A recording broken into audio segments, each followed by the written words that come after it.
Good, everyone. Welcome to episode number 25 of Bastards of Knowledge. And as always, we love that you are listening to us, and we always appreciate you engaging with our conversation in whatever platform you have. And as always, we have all of us. We have Tana here. Tana, how are you this fine episode 25 day? Yeah, good, thank you. It's finally come out fine weather after a few rainy days, which is always nice. Yeah, that's what's good. It's the weather, hey? The weather. It's all around us.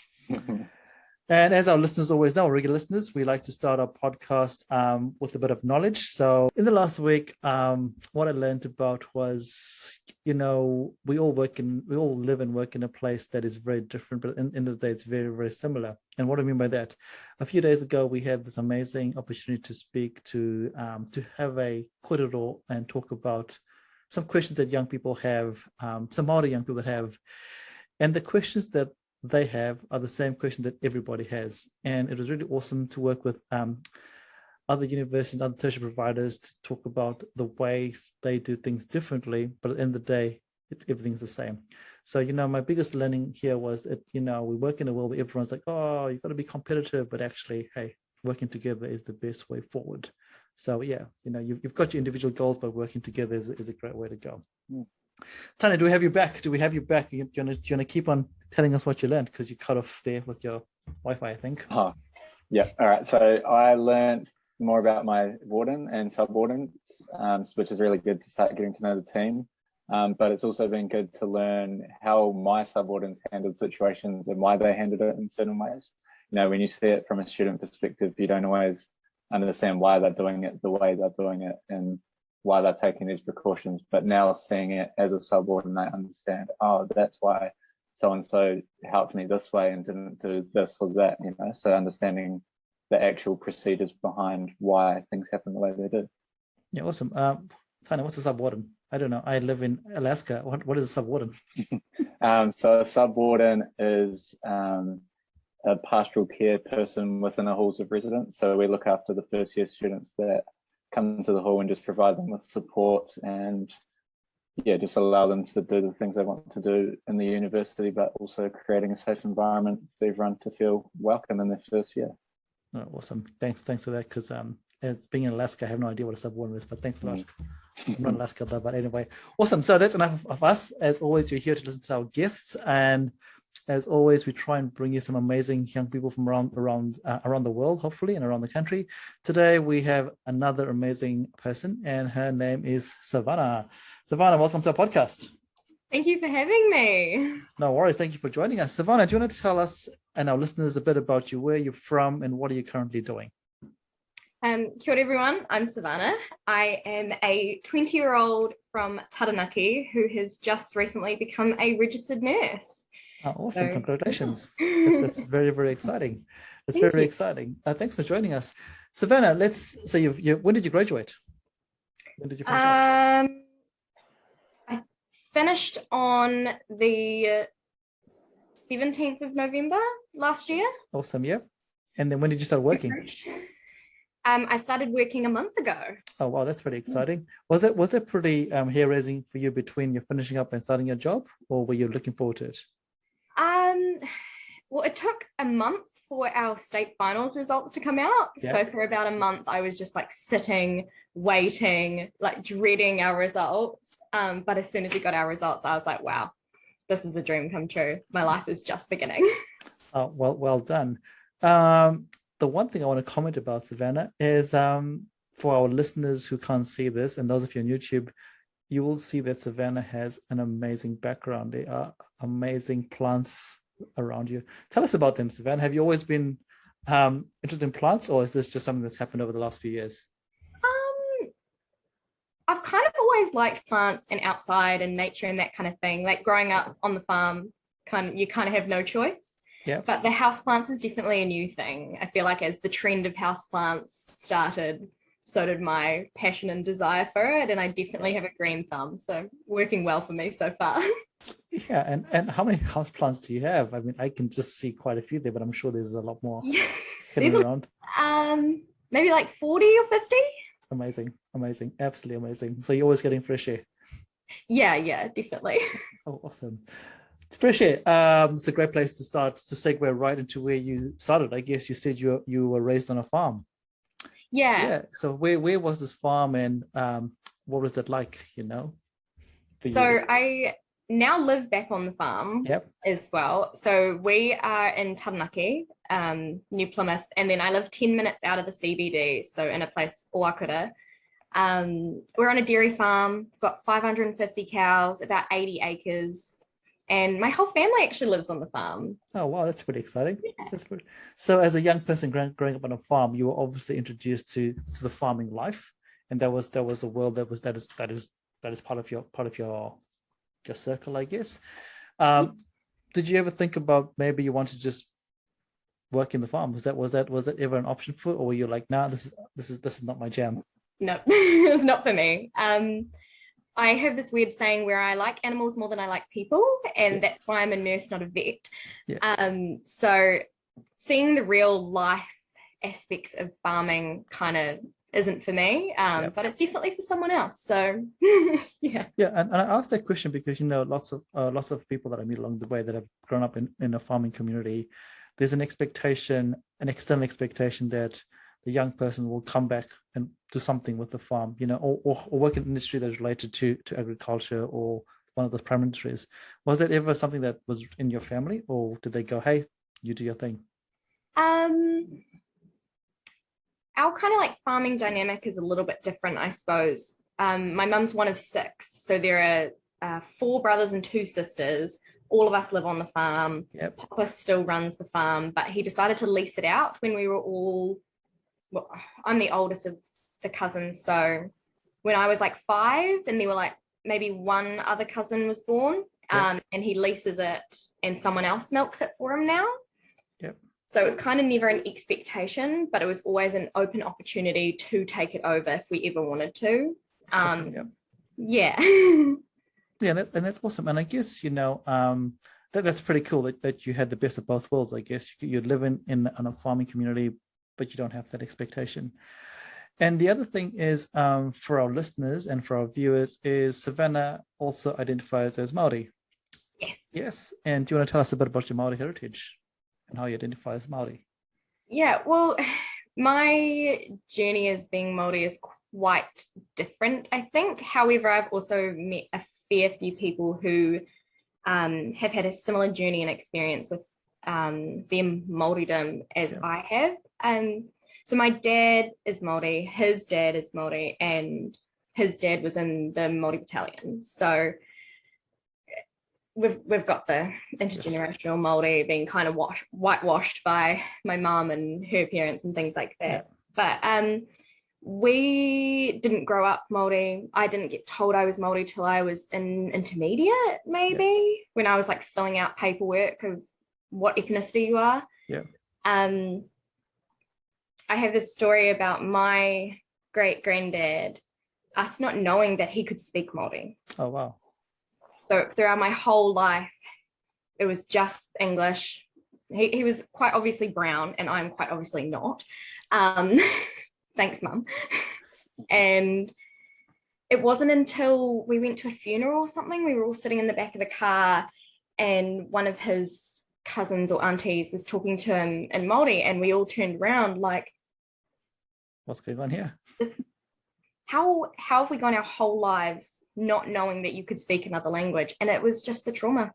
The absolute trauma that many Māori people have been through of not being able to speak your language, not being safe to speak your language, getting hit in school because you were speaking Māori when you were supposed to be speaking English, even though it's your life. And so I've had a quite altered journey. But it's brought me to a really cool place where I can now help other Māori kids, well, not even kids, adults as well, to understand themselves and find out more about themselves and really appreciate where they've come from and how they can be better. That's really fantastic to hear, because it resonates with one of our other podcast guests, Marcus, who spoke about the same thing. He looks European, Pakeha white with ginger hair, but he is Māori, and he was living the world of how do I identify with these 2 worlds when I don't look I don't look one world, but I don't live in another world. And it was really quite interesting. So, like you say, that journey that you have faced or are facing as you speak is something that a lot of a lot of people out there are navigating as they go forward. Absolutely. So when you discovered this, when you took that form at intermediate, was that the start of your journey to discover yourself, or did that come later on? Yep. Yeah, I think it was probably like a factor in developing my own knowledge and understanding of who I am, because I kind of identify as like half and half. Like I've got half Māori, half Pākehā, and there's that real, like going through nursing, a lot of it is yet again half and half. We have whole order and just health in general. So learning about colonization and learning about the history of Aotearoa and everything that's gone on, as well as knowing what like my mum's had gone through in Scotland and all that kind of stuff. It's brought me to this really weird place in the middle where one part of me is like, we've been colonized, and the other side is, I am the colonizer. It's like, yeah, I can see that a lot of other people probably go through such a similar journey where we're like stuck in that middle area. And yeah, it's really hard to explain. Yeah, it's a paradox, right? It's a paradox because both sides have a story. Both sides have a story, and both stories are the norms in their worlds. Absolutely. In their norms, we're not saying either is right or wrong. It's just the way of the world at that point in time. And it's a pretty tricky path to navigate because you're trying to find out what your identity is within these two worlds here. Which is both it's exciting as well. It is an exciting place to be, depending on your attitude towards it, right? And I think Absolutely. Your attitude is a growth attitude. Well, I hope it is. So here you are. You've identified that you are Māori. You go to school. What is that like for you? Going to school as someone who looks Pākehā and identifies as Māori all of a sudden in high school. What is that like for you? I think it's a super tricky journey. Yeah. Like, because it's a journey of definitely self-discovery and self-understanding, as well as like how the world sees you and how the world understands you. Yeah, like I definitely fit in with all the Māori kids, because once you've broken down that barrier of, she's not just some random white girl who wants to come hang out with us. She actually cares about us, understands us, and her ancestry aligns with ours, and like she gets it. Yeah. So I took things like Te Reo Māori for 3 or 4 years. I like worked religiously to learn things like my pepeha and like where my family are from, because like my dad grew up not being allowed to know any of that kind of stuff. Yeah. Whereas my auntie and my uncle both are actually now fluent in Te Reo Māori and are both teachers. So a lot of their growth was in their university years, learning about themselves and their heritage, which now has led me to be able to understand mine better through their resources that they'd already discovered. So it was a real big journey, and it's still a continuous journey. It's not really linear and easy or anything at all. Yeah, totally. And Tana, let's bring you into here, because you in a past podcast, you mentioned this is a journey that you're undergoing as well while at university. Do you want to talk about that a little bit? And for our listeners and our guests out there as well, we have to put a disclaimer, just let you know that Savanah and Tane went to school together. Wow. Yeah, my journey's been hard as well at times. But as you say, I think the cool thing to know is that it's always carrying on. You don't get to a certain point where you feel comfortable. And I think a lot of people don't always feel comfortable with how they identify or what their identity is. And I think that's something we all struggle with. But me, myself, I guess it comes in waves, and sometimes I feel judgment from others or feel like I don't belong in certain areas. But that's where I just have to learn to be comfortable in myself and know that I am putting work in to try and figure out my identity. And similar to you, my dad didn't grow up learning about his Māori heritage and where it comes from, because his mum, my nana, died at a young age, so he never got to ask those questions. So instead of looking at as already a barrier of, my dad doesn't know, so why do I need to know? It's like, okay, let's learn together. And sometimes I think that's more meaningful, because you're learning along the way with someone else, so you don't feel alone in that journey. You feel like you've got somebody who's there who can support you. Yeah, that's very, very powerful. It reminds me of the advert that you see on TV where the dad is telling the young person to swim like a fish, and then the young girl says, "Dad, what about you?" And he's like, "Oh, wait a minute," and then they do it together. And that's a very, very simplified version, but like you say, when you do it together, there's amazing growth in a lot of ways. In a lot of ways. So thank you for sharing that. So you're at school, and when did you decide that nursing was your jam or something that you wanted to explore?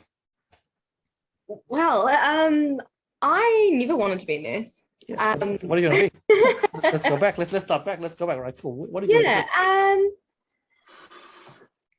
be? Okay. So when I was in like year 9, 10, and 11, start of my high school journey, I was pretty sure that I was going to drop out by year 11, go and do beauty and makeup artistry, and that was it.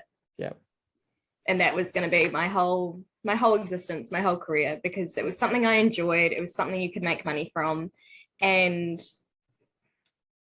without being too frank, mum and dad don't have like big careers as per se. Mum, like don't get me wrong, they are very driven and they're very motivated and they work really, really hard. Yeah. But they didn't do the typical go to university, get a university job, work. Totally. Blah blah blah. Yeah. So that was never in my line of sight, was to go to university. That was always for smarter people. That was always for richer people. That wasn't for me. That was until can I just pause there, because I think that's something that we need to put out there, because a lot of people think that, a lot of people see that university is a place that is, if you're not smart or you don't have the money, you can't go to it. And that's I wonder where that comes from. Do you guys want to share with that? Because Tana, you had the same thoughts, before you applied for scholarships. Where does that ideology come from? It's just interesting to unpick that. And there's no right or wrong answer here, but just for yourselves. Why did you think that, Savanah? Not really sure. I kind of think it's maybe a stereotype. Yeah.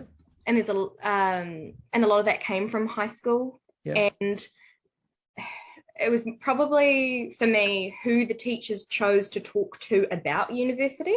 Got you. And I was definitely never one of those kids, even though I was in like their class. It was never, so what university are you going to apply for? Where are you going? What are you doing with your future? I personally felt it was a bit of a pick and choose of who it was. And maybe it's a stereotype. Yeah. I'm not really sure. Yeah. What about you, Tane? What did you feel that? Yeah, I definitely felt the same thing. And I guess when we talk about like the rich side of things, I was in the academic group, but I knew all of my friends in the academic group were more well off and their parents had been to university, they'd had that experience. And so I thought they were more accustomed to doing it. And as Savanah says, like it was always, if you're thinking about going to this university, go to this talk. And I didn't personally agree with it because there's young people who don't know that they want to go to university yet. Some people decide halfway through the year or end of year 13 that, hey, maybe I'll go to university. And that's actually a cool thing to see that, hey, it wasn't an idea before, but here you are, you're making that decision now. So my thing was, why don't we promote it to everybody? Sure, there's going to be people who it doesn't target and people who aren't going to engage, but it's better to talk to everybody and have a couple of people who think, maybe university is a possibility and actually have a look at it, then not approach those people at all. And they never have that moment of, what if I did decide to go to university? How would I do it? And is it a possibility for me? Yeah, and I want also want that landscape, not just university, but any tertiary. I think, because it's quite easy also to bottleneck people into, you are going to go to Polytech or you're going to go to that. And I think it needs to work in all the ways where you go, actually, it doesn't actually matter who's coming, have a listen. It doesn't matter, because sometimes people that are bound for university or think they're going to go for university go to a talk that is not a university and go, whoa, wait a minute. Maybe there's another option for me. And I think those are great points that you both raised, that, information should be just out there. Whoever wants to go can go and listen to it. Sorry. So I just thought that was a really good point, because I find that interesting that both of you have mentioned this in our conversation, that university was not something that you thought about because of X, Y, Z.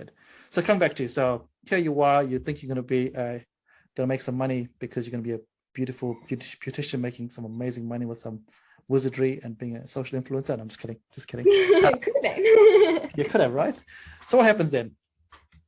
So I actually went to the vocational pathways, like Gateway at high school, and talked to them about it, because if you're going to drop out, they're the people to go and talk to, you know, kind of convince you to stay. But they actually convinced me to go to WIT, go and do a certificate in makeup and beauty artistry, and just see if I like it. So I did. I went. I had the time of my life. I learned some amazing skills, met some amazing people, and not just like beauty and makeup skills. It was skills of communication and skills that I actually use in nursing, like muscles of the face and blood vessels and things like that. But I was the youngest in the class. I finished top of the class and hated it. It was not for me. They were not my people. I just knew that there was something more for me. And I had this beautiful discussion with one of the Gateway coordinators, Ra, and oh my God, I bow down to that woman, because she is the reason I'm here today. Honestly, I have all the time in the world for her.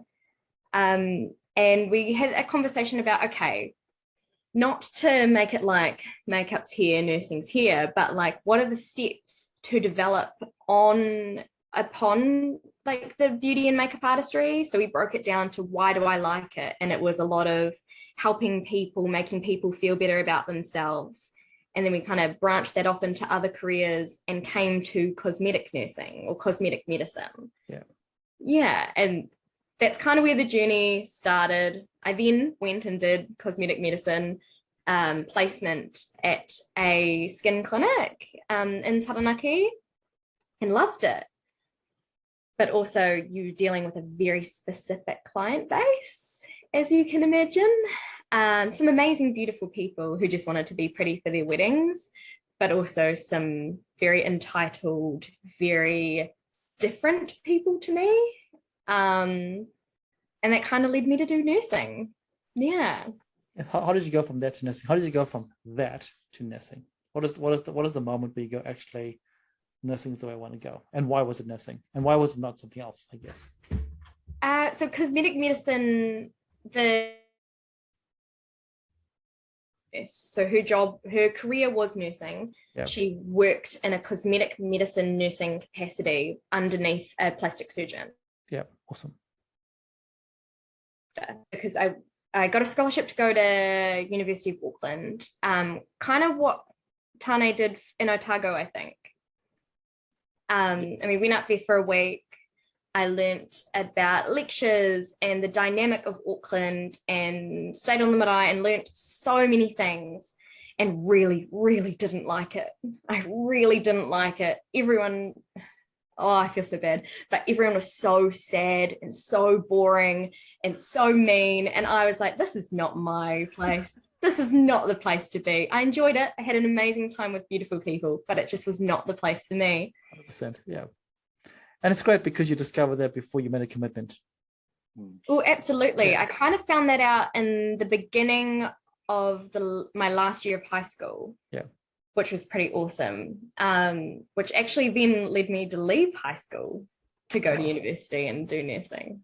So awesome. That's fantastic. So fantastic. So you've now discovered that nursing is your jam. And so for our listeners out there, Savanah went to WIT, which is the Western Institute of Technology, which is in Taranaki.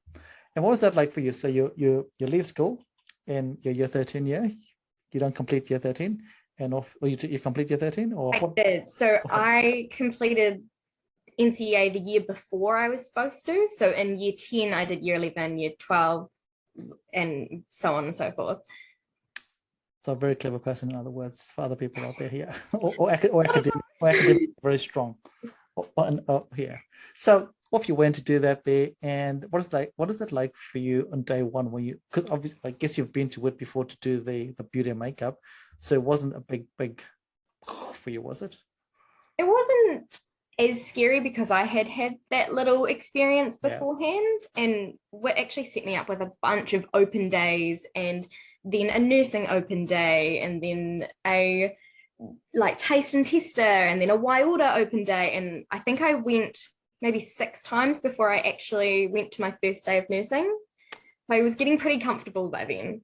Yeah, awesome. And let's bring your fun or your family back into this picture here. What did they think about this journey where you were actually embarking into a nursing program? Well, I saw that Whit was doing a July intake of nursing on Facebook before I went to school one day in my year 13 year. So I'd finished, I got UE, I was all sorted and ready. All my year 13 was planning the ball and having fun. And I saw it one day that I could start in July, and I showed my mum and dad, and I was like, do you think I could do it? Like, would that be okay? And my mum was like, I do you. Do it. Prove it. Prove us, prove to us you can do it. You can. We know you can. Let's support you. Whatever you need. And I went to school that day. I ditched all my classes and went and sat in the careers office and just worked really, really hard to get my portfolio together to then go to WIT the next day and say, I want to apply. Amazing. So no year 13 ball then? Or did you have the ball? Well, I ran the ball. I did it. I organized the ball before I left. And I think on my last week before I left, I actually didn't tell anyone I was leaving school because I kind of had a interesting high school experience, to say the least. On my last day of school, I cut all my hair off, raised a couple of $1,000s for the Mallow Puff Trust, and was never back again. Oh, wow. Do you want to share about your experience at school, if you're comfortable doing that? Yeah, that's fine. Tane, lock your ears. Yeah, and I think it's important because I think one of our last speakers also spoke about how she was bullied at school, and which is why she didn't go back to school. And I think it's important for people to hear that this is a thing that happens. I mean, I'm not saying you're a bully, but they You're on the right track. Yeah. Do you want to share that story? Cool. Yeah, I can. I'm pretty self-aware and quite comfortable with my journey now, and it's taken a lot of self-discovery to get to this place. It's also taken a lot of self-discovery to be comfortable and confident in myself. So sharing things like this is good, and it's important so that other people, students, or even adults can understand that it is okay. Just because a certain thing happens to you doesn't mean that affects your whole doesn't define you. Opportunity, Yeah. And I like how you raised it's not just young people. This happens everywhere. The whole thing about bullying happens anywhere, in workplaces and sports teams and everywhere. So over to you for the story, I guess, for your story. Yeah. Okay. So I went to Spotswood College with Tane, and our year group was very different to me. I definitely didn't fit in. I tried my best to make friends, but I just wasn't liked. And I think I've discovered that it was because I have a different level of maturity than them, and I had different thoughts and feelings about the world. I had a different experience growing up. I have a different future, and I was just different. And I just tried my best to make friends, and it just never worked. And then I was bullied, and then as high school goes, if one person doesn't like you, all their friends don't like you, and then all their friends don't like you. And it led to a lot of like sitting in the bathroom eating by yourself, or sitting in your car, or going to the art room, or things like that, which was awful. However, I wouldn't take it back for a second. I wouldn't change it. I wouldn't have it any other way, because the person I am today is based off of those experiences, and I am a stronger person for it. I'm a better friend because of it. I'm a better partner. I'm a better nurse, and I can now help other people to be able to get through similar experiences. Yeah, and that's really, really powerful. I think a lot of times people focus on being a bad thing. It is a bad thing. It is something we don't wish upon anybody. But it seems like we can see that you've taken away the positives as you grow forward, which is very important. And this shines through all our interactions. There's just an amazing growth and maturity and just awesomeness that just vibes through. So thank you for sharing that with us. Yeah, thank you. So, your mom dares you, and you follow the portfolio, you hand it in, WIT says, cool, we want you, here you go. And how long was your course or is your course? Oh, sorry, was your course? So I did a Bachelor of Nursing. So at the end you get a degree, a nursing degree, and you become a registered nurse. Yeah. My course again was an altered experience because I did the July intake rather than starting in January. So I actually did my first year in 6 months. Oh wow. It was very hard. But there were only 12 of us, which then got whittled down to 6 by the end of the year. So I was actually really grateful to have started in July, because the learning that I took away from that was so much more than I ever could in a class of 30 that had started in January, or a class of 500, which would have been at AUT. So it was the perfect experience for me. And then the next 2 years, sorry, can I, this is a great, sorry, you just keep segueing. Yeah, it's good. How did you just mentioned AUT, so you had a choice. Obviously you were academically able, you had a choice of going to a university versus going to Polytech, where there's nothing wrong with either of them. What made you choose to go to WIT, which is staying at home, versus going away to a place that would be further away? And yeah, what is your thinking there? Or how did you do it? Like I said before, I went to Auckland to try University of Auckland, and my experience there just wasn't for me. Yep. They just weren't my people. And I know that as a young person, the university experience of going away from home and moving out and living by yourself and making all these new friends is like, everyone almost does it. Everyone loves it. Everyone speaks so highly of it. But for me, I just didn't get it. The appeal just wasn't there. The appeal of saving money and living at home is really strong. So I've got to stay at home, stay in Taranaki with all my friends and family who are here. And houseplants. And all my plants and all my cats. And because of that, I actually don't have a student loan. Awesome. Great. Fantastic. I just want to bring that up because you had the opportunity. You had the opportunity, and that's a great way that you did what was right by you and not for anyone else, which is great. I definitely weighed up the pros and cons. Yeah. Because it was an idea and it was an opportunity to go to somewhere like Auckland or Palmy. There's so many options. That's right. Yeah. But it just made more sense to me to go to WIT, to financially, as well as my whole support base is here. Yeah. And the friends I do have that are here are exceptional. There isn't anything I wouldn't do for them. So having their support just round the corner meant more to me than making new friends. So, which I have done actually, because people come to WIT. Beautiful. Exactly. People do come to WIT. Beautiful. So you're on this amazing journey in the nursing program where, like you said before, it's crazy how the stars just aligned for you, that you started in July. There's a smaller intake. You finish 1 year in 6 months, which is pretty amazing. And then you go through your journey. And I'm guessing, this is just me assuming because I don't really know, during your program, you get to experience different kinds of nursing, I'm guessing, along the way. And then before the podcast started, you said to me that you're now a theatre nurse, which is pretty awesome. Along the way, is that what you felt like? Was that the strongest pull for you, or did you find that was where the jobs were? What happened there for you? When you do a nursing program, especially somewhere like WIT or ARA or Palmy, you do placements. So you're working as a nurse, but you don't have the responsibility of a nurse, or being able to get medications out and things like that. You're also not getting paid. But it's just to build up those skills in a real life context. So you have to go to a rest home, a surgical ward, a medical ward, a mental health ward, and a pediatric ward, plus then specialized fields. So some specialized fields, things like alcohol and drug, addiction management, radiation and chemo, renal, cardiac, and theatre is one of them. And I always knew I wasn't going to be a ward nurse.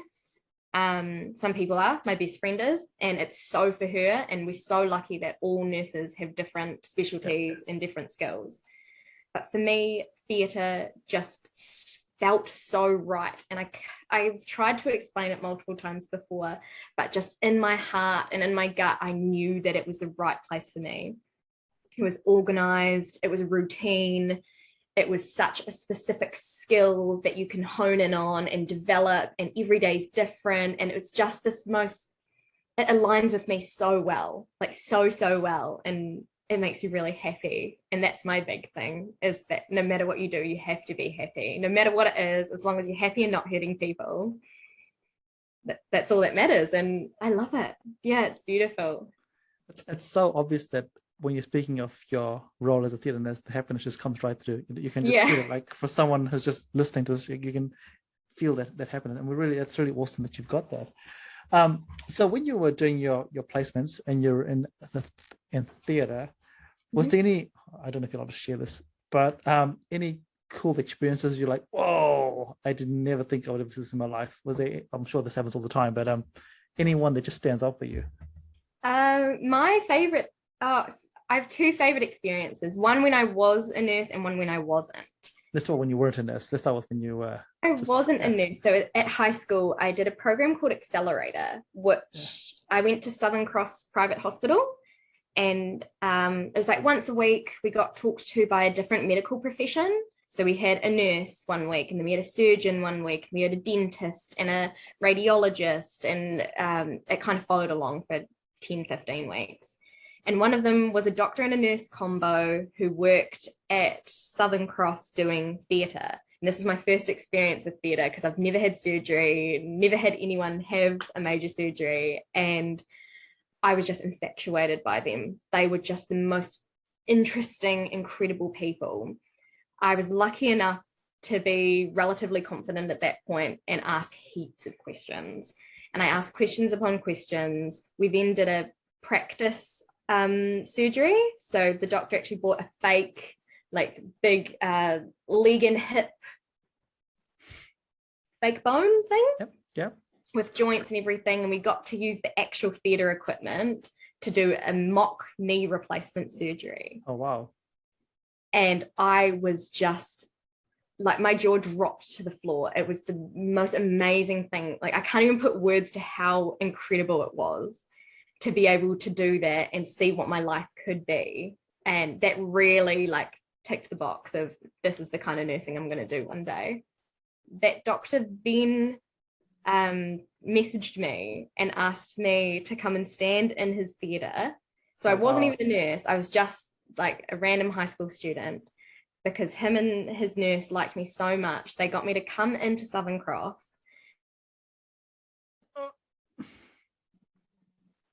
And I could not be more grateful for that experience. It was just amazing, absolutely amazing. I got to see a knee replacement, a hip replacement, and an ankle exploration where they just like open up and have a look. Oh, wow. And that's you as a high school student? Just as a high school student, all amazing. Because I took that chance, all because amazing. I asked some questions and was myself. Amazing. So yeah, a big learning right there. Don't be afraid to ask, because you have no idea what will happen. Yeah. Be the nerdy kid at the front of the class, put your hand up and love it. Just embrace it, right? Just embrace it. So that was you being a student. What about your favorite experience while you've been a nurse so far? So far. So at the end of our nursing, we do a thing called transition, which is a 10-week placement in they try and make it your choice of department. And I was lucky enough to get theatre, which I asked for.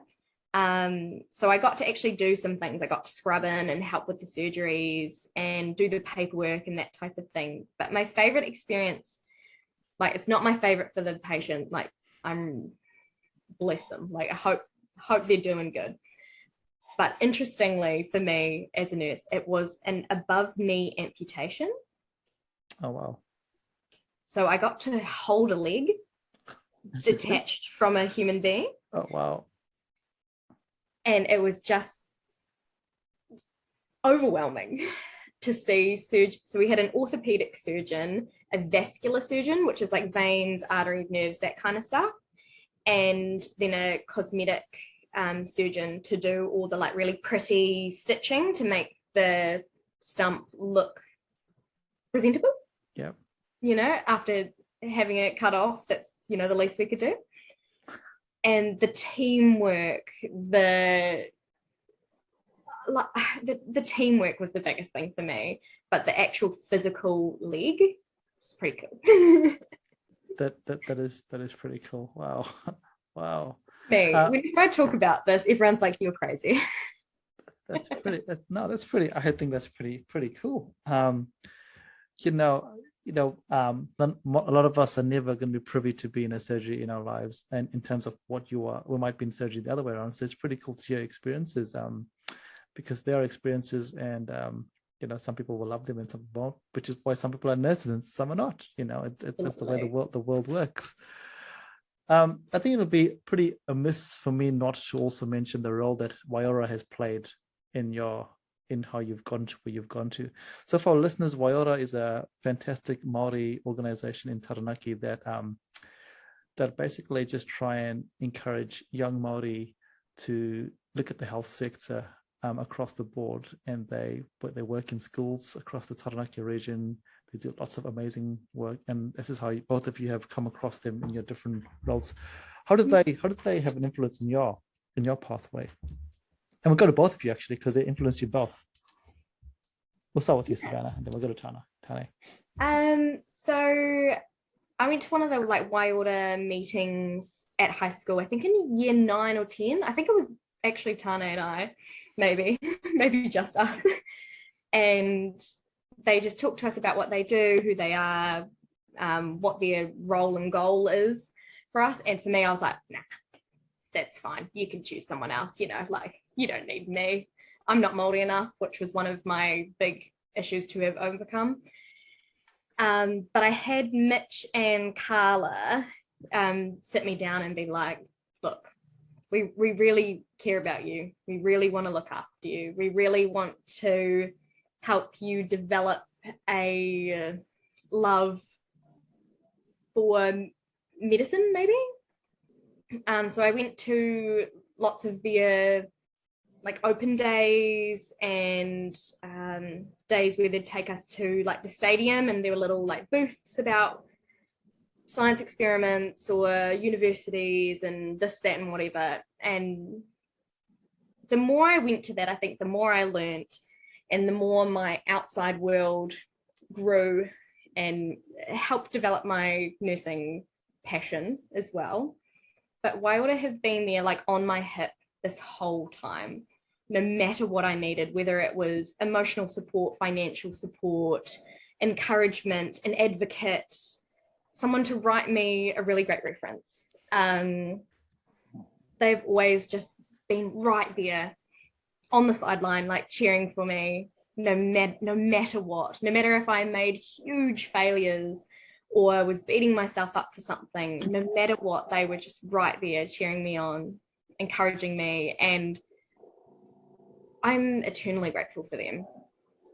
And I just want to now do what them and the students before me did for me, and now I want to be able to do that for the next lot of students, because it was just incredible. Like, yeah, and I think I'm very lucky to get to know them, but the amount of work that they do with young people is fascinating, and it's all drawn from the love and the potential they see in young people.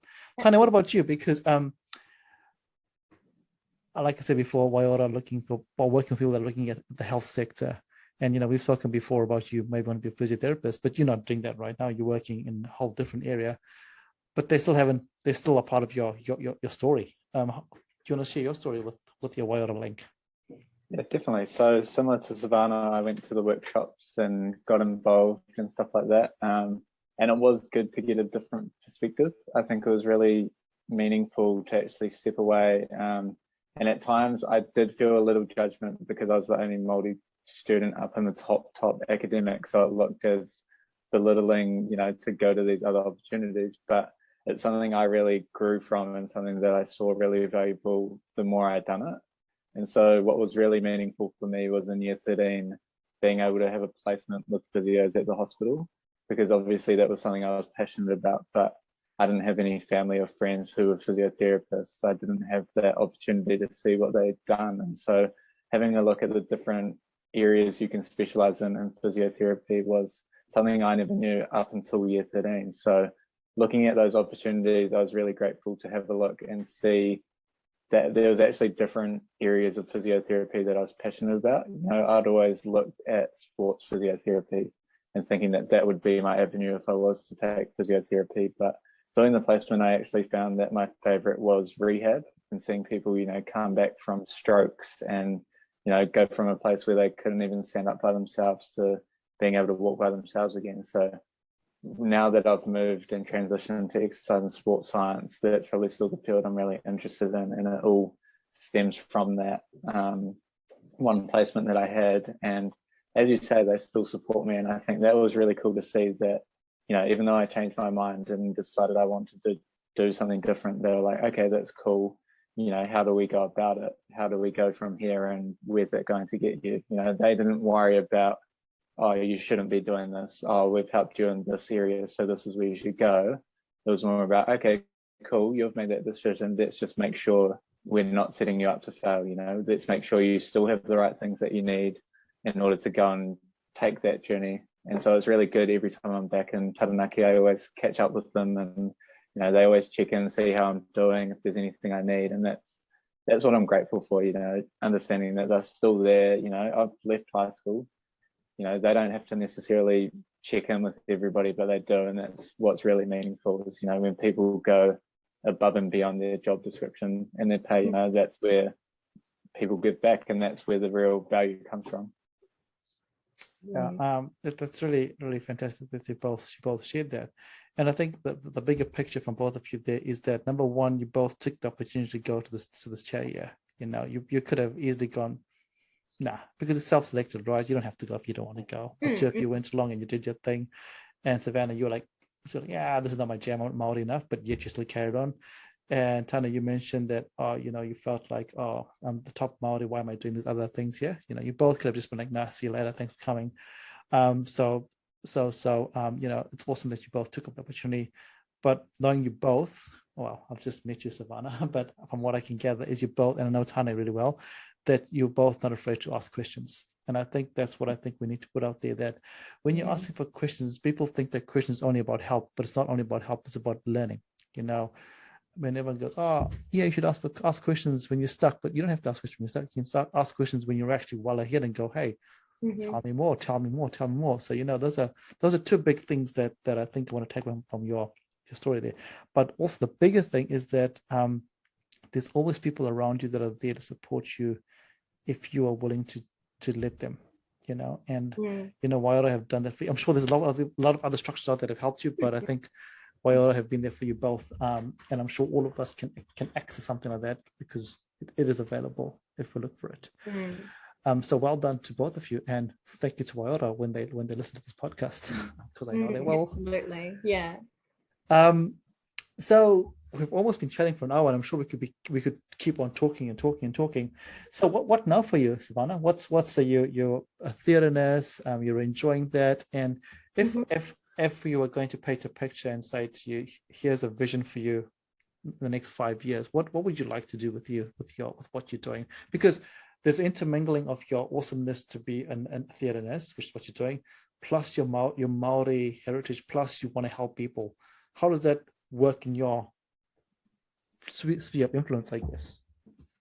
Cool. Like, I kind of have this like plan and like dream for my future. Whether it comes into fruition or not, we will see. Yep. So for the next year, I'm going to be working Taranaki based, going through my modules to get me to be able to do all the surgeries. So at the moment, I'm doing urology and dental. And then 6 weeks, I do eyes and ENT, and then I do orthopedics, and then I do gynae, and then I do vascular, and it continues like that. Then in January next year, I start my postgrad. Awesome.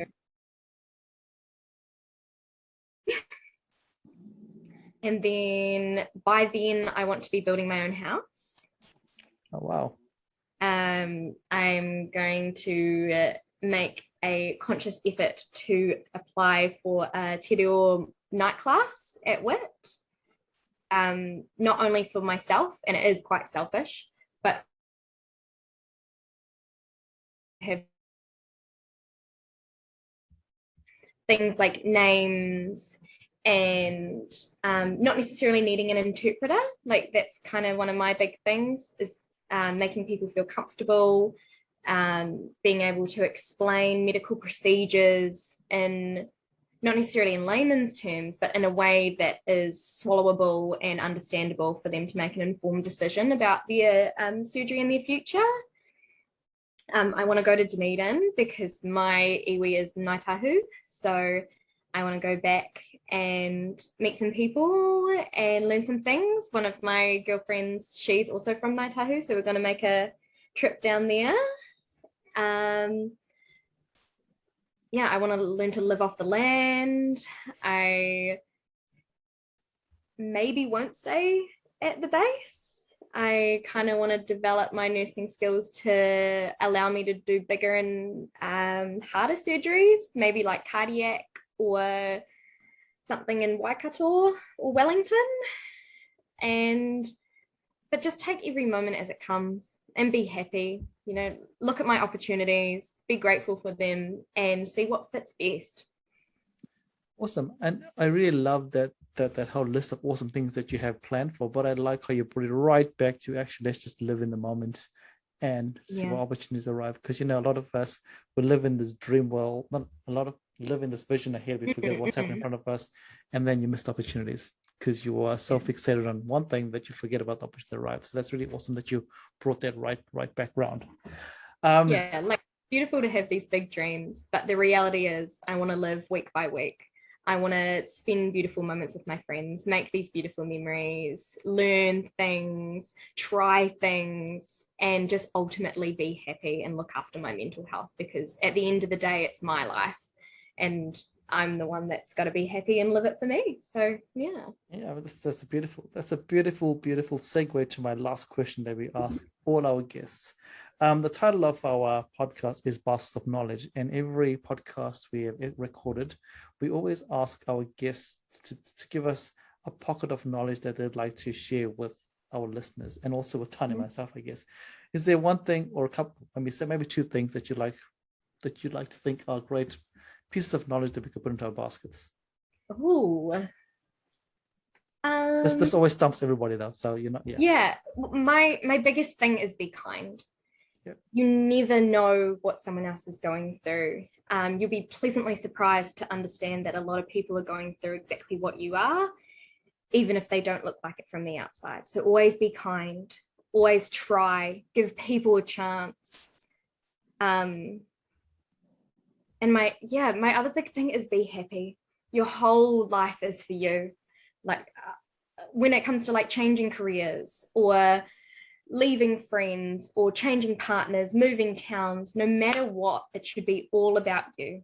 I know it's selfish, but sometimes you've got to be selfish because your happiness is determined by you and you've got to live for you. You've just got to be happy. Yeah. That's that's very beautifully put. I mean, I think those two really actually resonate with each other. You know, when you're kind to people, it's easier to be happier. Then I don't think you'll ever find an unkind. If you're unkind, that you're going to be happy, unless you're a bit of a sadist. But I don't think most of us are sadists out there.